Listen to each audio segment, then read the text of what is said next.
Hi, I'm Tim. Welcome to Watchbox, and thanks for logging on. If you love this watch, email me, tmosso@thewatchbox.com. It's in the description below. It is your purchase and pricing email question line for buying this or any watch you see on any Watchbox platform. Reach out to tmosso@thewatchbox.com for pricing. Today, we're discussing a 2010 model year launch. This is the Vacheron Constantin Overseas Dual Time. It's the model with the titanium bezel and the steel case, often described by collectors as the Deep Stream variant. So the watch is 42 millimeters in diameter, 12.9 millimeters thick, and from lug tip to lug tip, 50.5 millimeters. We'll zoom out a little bit. I'll throw it on my wrist. My wrist, for reference, is 16 centimeters in circumference. And the watch wears well. You can see that the lugs are actually downturned at the end, so they help to wrap around the edge of the wrist for a better ergonomic and aesthetic match. You can see that the lugs are not past the edge of my wrist. I could recommend this watch for a wrist as small as 15 centimeters circumference. Taking a look in profile, it's thin. Under 13 millimeters is good. With a sloped bezel, that means you should have no trouble wearing it underneath a dress cuff of any kind.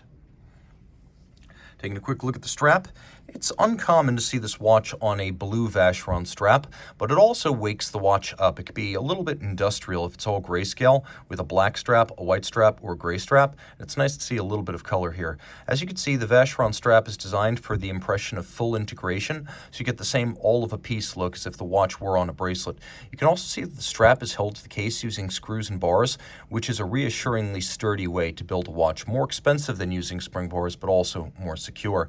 Taking a quick look, you can see there's even a little bevel in the side of the strap that matches the bevel in the flank of the lug. Now it thins out as it approaches the underside of the wrist for flexibility.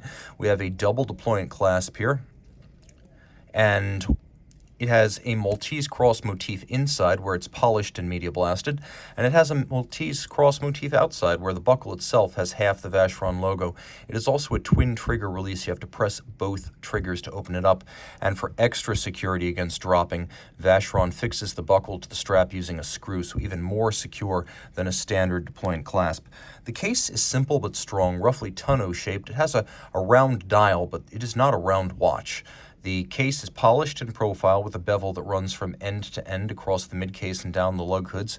We have a screw-down crown, and we have a little screw-down pusher, and this is how those work. So we have this little pusher that allows me to rapidly cycle the pointer-style date, so I can quickly and easily correct the date. Now, this is based on a JLC movement that is mechanically identical, but the JLC movement uses a little dimple-style pusher that requires a tool. The Vacheron system with an integral trigger is better.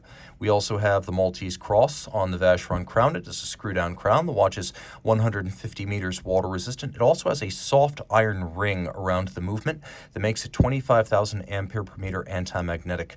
The lug hoods as well as the case top are satinated, and you can appreciate that the entirety of the bezel has been satinated. The upper part of the bezel is media blasted satin, and then there's a brushed satin within the recesses.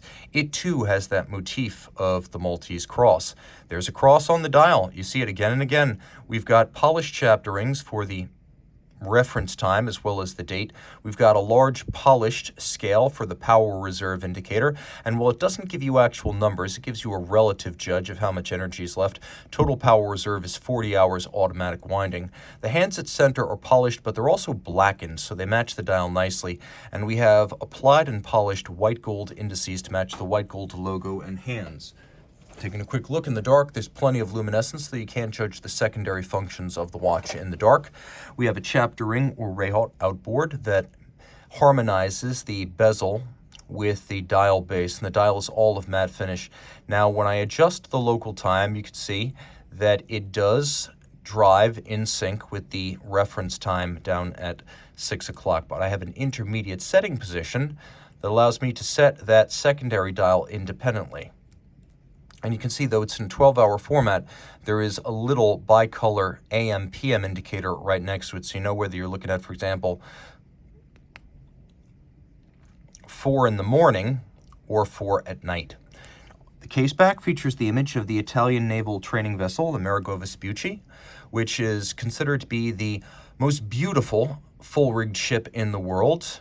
And we also have quite a few finishes on this case back. We have chiseling around the ship. We have the polished ship and waves. We have a radial lapping machine satination on the inner case back, a circular satination on the outer case back, and then inside, based on a JLC 899 core, we have what Vacheron calls the caliber 1222. It's a unidirectional automatic winder with ceramic bearings, a 40-hour power reserve, a 4 hertz beat rate. It has a stop seconds or hacking function, the dual time capability, the power reserve indicator. It has a free sprung balance for precise adjustment and durability against shock, and all of that pivots on 34 joules. It is a comprehensively equipped watch and possibly one of the most appealing full steel and titanium sports watches you will find from a Holy Trinity brand. Reach out to Team Mosso at thewatchbox.com for purchase and pricing details.